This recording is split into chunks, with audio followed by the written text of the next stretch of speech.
What's going on, guys? This is Miasin. So even though Tearlaments is now the new best fusion deck and everything, whatever, some people still really want to play branded Despia, and the deck actually got way better with a new trap card that allows you to actually scythe people on your opponent's draw phase or standby phase, which means that Dark Ruler doesn't beat you. So if you're sick and tired of losing to Dark Ruler and annoying stuff that you can actually play around in this deck, well, Despia might actually be the deck for you, especially if you already own the deck or you're comfortable with it. So I will be showing you guys 4 combos with this deck, and of course the deck profile will be there tomorrow. And if this video can get to 1,000 likes, I will be making like a live stream on this deck. So yeah, don't forget to smash the like button and subscribe to my channel if you haven't already. And now let's get right into combo number 1. So a single Aluber already allows you to scythe your opponent. So normal summon the Aluber and then get your branded fusion, activate the branded fusion. You're going to be sending Artifact Scythe as well as Fallen of Albaz to summon Albion, the branded dragon, and then use its effects, so banish the Albion as well as the Fallen of Albaz, summon the Mirror Jade, and then you can banish your own Aluber with the effect of Mirror Jade.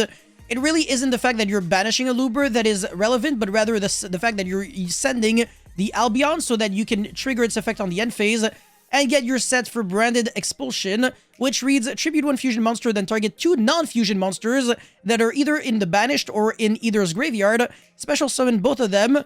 So if you didn't tribute a fusion monster that listed Fallen of Albaz, you have to summon 1 on each player's field. But if you did tribute a fusion that lists Fallen of Albaz as a material, then you can summon both of them on your own field, which is actually really cool. So on your opponent's draw phase or standby phase, playing around Dark Ruler, you're going to be reviving back the Scythe as well as the Aluber, and then go Chainlink 1 Artifact Scythe, Chainlink 2 the Aluber, so that way you can actually play around Gamma.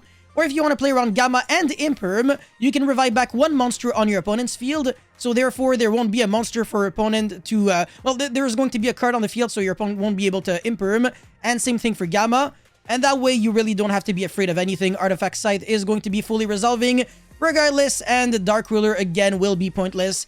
And if you want to summon 2 monsters on your field, well, you can summon the Aluber and search Branded Fusion, which is going to be your follow-up. So that's it for combo number 1. All you need is Aluber. That's it. That's all. Let's get right into combo number 2 now. All right, so this deck really doesn't punish you when you hard draw Scythe, and I'm going to prove you why. So let's just say we drew Aluber with Artifact Scythe and Branded in red.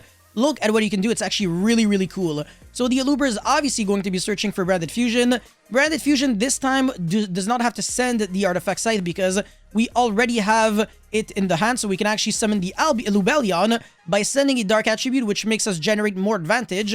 And we're going to be discarding the Artifact Scythe, and we're going to be triggering the Tragedy in order to search the Ad Libitum, but we're going to be chaining the Branded in red.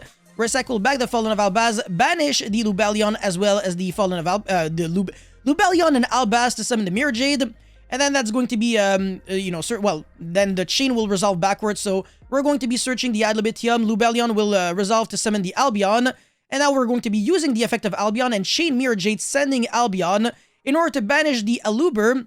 This time, the Albion will banish the Ad Libitum as well as Mirror Jade to summon the Predaplan Dragostapelia. The Ad Libitum will revive back the Mirror Jade, and on the end phase, you're going to be getting the Albion to get your Branded Expulsion. So right now, we actually have a huge board. We have an unused up Mirror Jade that can actually use its effect next turn. We have Dragostapelia, as well as Albion, which is going to be the fuel for the Expulsion. So in other words, on our opponent's turn, we're going to have 2 interruptions on top of the Scythe Lock, which is gigantic. So revive back the Artifact Scythe as well as the Aluber. Again, you can play around Imperm and Gamma if you revive back one of your monsters in your opponent's field. And you're going to be getting a search whatever, Scythe Lock your opponent. You can still banish, and you have the Dragostapelia to negate. So your opponent is absolutely guaranteed going to be dying. And if you tributed the Albion, well, you can send Titanic Lad or whatever else, like Albaranatis, so that you can search another card. That way, you can get an end-phase search as well as a special summon of Titanic Lad, like Fallen of Albaz, and fuse even more. So that's actually ridiculous, and that was by hard drawing Artifact Scythe. So it's really not like it was a bad thing whatsoever. Alright, let's get into combo number 3 now. Alright, so if you've managed to stick all the way through combo number 3, friendly reminder to like this video and subscribe to my channel if you haven't already. It really does motivate me so much to keep making videos like these. You have no idea. And now let's proceed. So my hand is actually really cool. I have Branded Opening, Fight for Patchwork, Branded Fusion, Branded in Red, and Branded Paradise. Really freaking fantastic hand. So I'm gonna go Patchwork to search Edgem Chain as well as Polymerization. Go Branded Opening, discard the Edgem Chain, the Yeah, well, yeah, the Edgem Chain. So summon the Aluber and then search for the Branded Expulsion as well as the Patchwork. Go for Branded Fusion that way. Summon the Albion. And now I'm going to be going Chainlink 1, Chainlink 2. So banish the Albion as well as the Frightful Monster. Well, Edge Imp. Going to be searching the Mercourier. And then trigger the Lubellion. Discard the Patchwork, which is useless. Summon the Mirror Jade. Go for Polymerization. Fuse away the Aluber as well as the Albion for Dragostapelia. Set 2 and then get my end phase set. So almost looks like I'm playing a trap deck at this point because I have 3 nasty back row cards on my opponent's turn. I have a hand trap that allows me to negate any monster effect my opponent uses.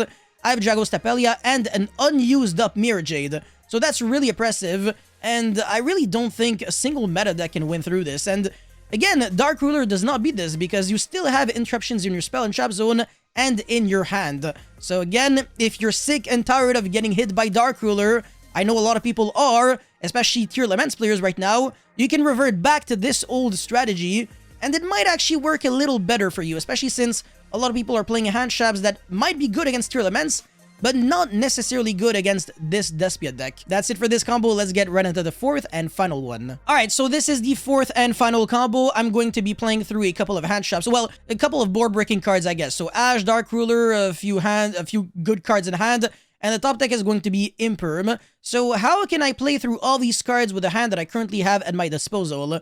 Well, don't worry about it, I can do a lot. So I have Tragedy, Branded Fusion, Branded Opening, Patchwork, as well as Fallen of Albaz. On my draw phase, I want to play around rules, so I'm going to go Opening, Summon the Aluber, Chink 1 Aluber, Chilling 2 Tragedy, Search Ad Libitum, as well as the Branded Lost. And then I'm going to be activating Patchwork, so Search Poly and Edgem Chain, activate Branded Lost, and now go for Polymerization. And Fuse for the Lubellion, Chainlink 1, Branded Lost, Chainlink 2, Lubellion, Chainlink 3, nothing at all. Go for Mirror Jade and search for the Mercourier, so now even if my opponent ashes the Branded Fusion, I have the negate for it, so it really doesn't hurt me whatsoever. And I'm going to be searching Edgem Chain for, Patchwork off of a chain. I get ashed on Branded Fusion, it really doesn't matter because I have the negate. Summon the Albion by sending Artifact Scythe as well as Fallen of Albaz. Use the effect of Albion and Chain Mirror Jade to banish myself. So banish the Ad Libitum in my hand, as well as the Mercourier in the graveyard to summon Masquerade. And now Chainlink 1, Chainlink 2, so Mercourier is going to be searching, and the Ad Libitum is going to be reviving back the Mirror Jade. So I can search for the Albion the Shrouded, send the Branded Sword, draw 1 card, recycle back the Mercourier. So the Ash literally didn't do anything whatsoever. And on my end phase, I'm going to be getting the set off of Albion, which is the Retribution, which is already ready to set the Artifact Scythe. And I have 3 cards in my hand with a huge board on field, and on my opponent's draw phase or standby, I revive back the Scythe on my own field, and whatever monster like a Tragedy on my opponent's field, I go Scythe effect, and that's a nice Imperm, that's a nice Dark Ruler you got there.